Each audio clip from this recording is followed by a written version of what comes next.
మీ ఆయన మీ మావయ్య గారు నీ మాటలు విని మోసపోతారేమో గాని నేను కాదు.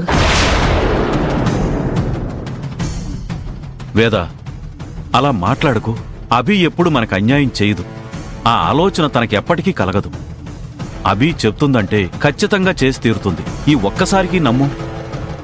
ఎన్నెన్ని వేషాలు, ఎన్నెన్ని నాటకాలు, అడుగడుగున మనల్ని ఎన్ని రకాలుగా మోసం చేసిందో మీరు మర్చిపోతారేమో గాని నేను మర్చిపోనండి. వేద, ఎందుకు నువ్వు అలా విరక్తిగా మాట్లాడతావు? అభి మన కోసం, మన కుటుంబం కోసం ఎంతో చేస్తుంది. అది నువ్వు అర్థం చేసుకోలేకపోతున్నావు. అత్తయ్య, మీరు నా గురించి ఏవైనా అనుకోండి, ఎంతైనా కోపం పెంచుకోండి, కానీ నేను ఏది చేసినా మీకోసమే, మన కుటుంబం కోసమే అని మాత్రం అర్థం చేసుకోండి. అదేనమ్మా నేను చెప్తుంది. నిన్ను వీళ్ళందరూ గుడ్డిగా నమ్మేస్తున్నారు కదా, అందుకే అర్థం చేసుకోమని చెప్తున్నాను. మమ్మల్ని నేరస్తుల్ని చేసి ఇక్కడ కూర్చోబెట్టావు.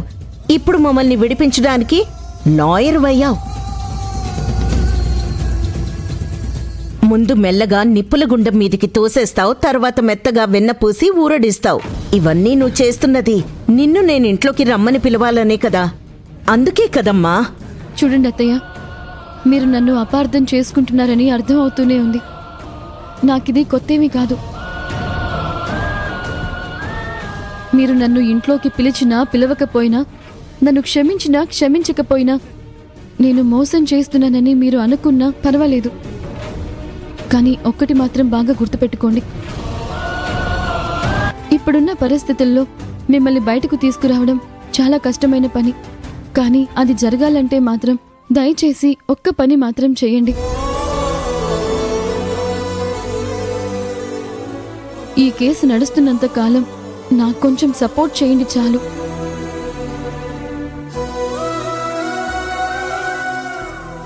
నేను ఎప్పుడో చదువుకున్న చదువు ఇప్పుడు నాకు ఉపయోగపడుతుంది. నాకున్న ఒక బలమైన సంకల్పంతో నేను మీకోసం పోరాడుతున్నాను.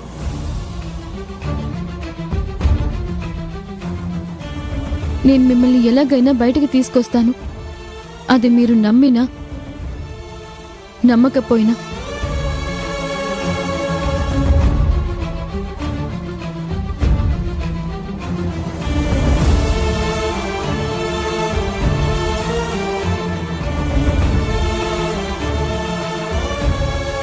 వేద, అభి చెప్పింది విన్నావుగా? తను మన కోసం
ఏంటో ఐరేంద్ర, నీటిలో కుదురుగా ఉండని చేప గాల్లోకి ఎగిరితే గాల్లో ఎగిరే గద్ద గుటుక్కున మింగేసినట్టు అయ్యేదేదో అవుతుందిలే అని ఊరుకోకుండా ఆ అభి లాయర్ వేషం వేసి పెద్ద లా పాయింట్లు లాగుదాం అనుకుంది. తీరా చూస్తే ఇప్పుడు ఆ వైశాలి ఠాకూర్ కొట్టే దెబ్బకి గిలగిలా కొట్టుకుంటుంది. బాగా చెప్పే వదినా. ఈ కేసులో ఇంకా పెద్దనాన్న పెద్దమ్మ బయటకు వస్తారనే నమ్మకం నాకైతే కలగటం లేదు. వాళ్ళు బయటకొచ్చి మాత్రం ఏం లాభంలే. ఈ పేద బతుకు బ్రతికే కన్నా ఆ జైల్లో చిప్పకూడు తినడమే మేలు. అది నిజమేలే. బతుకు ఎలా గడుస్తుందా అని ఇక్కడ భయపడే కన్నా టైం అయ్యేసరికి 4 ముద్దలు పెట్టే ఆ జైల్లో ఉండటమే వాళ్ళకి మంచిది. చిదిగో, మనం మాత్రం ఆ కనిష్కని అస్సలు వదిలిపెట్టద్దు. దాంతో స్నేహం చేస్తే మునుముందు మనకే మంచిది. అదిచ్చే డబ్బుతో కాస్తైనా రిచ్గా బతకచ్చు.